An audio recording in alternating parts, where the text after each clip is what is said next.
You know what? Last probably a couple of pitches, I thought he threw the ball pretty well. He kept us in the game. You know, we score a couple runs, get back in it, but it is a difficult lineup with all the lefties they have. How about Chris's night, and what are you seeing in his at-bats here recently that you weren't maybe before? I think he's just relaxed and being himself. He's got power to all fields. I think when you get with a new team at times, you try to impress a little bit, as I was saying earlier, but, you know, to hit one as far as he did in our ballpark, center field, at night here means you can hit it out anywhere, so you just got to get a good look at the ball and put good swings on it, and that's what we're seeing right now.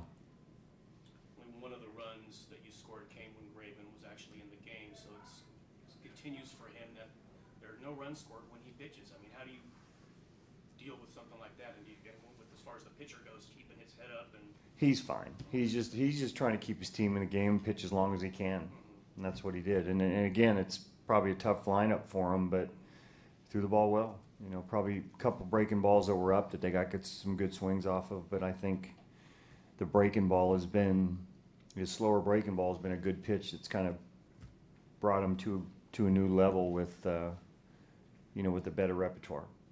you have these two line drive double plays, I think, ended innings in a row. Is that just what happens to a team struggling to put hits together? You know what? You just try to put the barrel on the ball. Nowadays, there are guys in different positions than you're used to seeing them, and you know, a couple of those today. You know, one we have a steal and shortstop's covering, the guy hits the line drive right to him. So you're just trying to put the barrel on it. Bob, you probably saw what Girardi said. If he were commissioner, he'd outlaw these shifts. Shifts have been around, but not maybe as extreme as they've been the last couple of years. Well, I think every year you see more and more extreme to try to do the best you can to combat a guy where he hits the ball.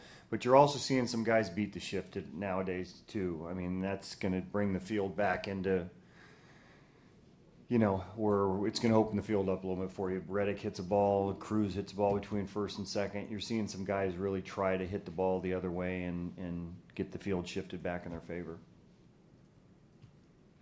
How'd you feel about Canada at third base? Didn't really have any plays. I mean, other than the, you know, a couple pop-ups and one. Black that ball? Well, I mean, that's always going to be, you know, a decision you have to make, and a lot of times it's experience at third base that, you know, at the position that allows you to make that decision instinctively. So, you know, whether you're trying to pick it and get the out, whether you go out there and either get it or block it, you know, I think he handles himself pretty well out there, but a lot of those instinctive things that you have to do in a position you haven't played before aren't there for you. Stephen Bo was pretty solid in the middle of the line. How do you feel about this game today? Yeah, he's swinging well. I mean, we always feel good about him at the plate, and you know, seems to come up with big hits, gets good at bats late in the game. Had a good night. That Davis hit breaking pitches that far. Is that to say more than hitting the fastball? Well, you know, when balls are elevated and they're, you know, breaking balls are up, they seem to travel a fair distance, and he can hit them a fair distance.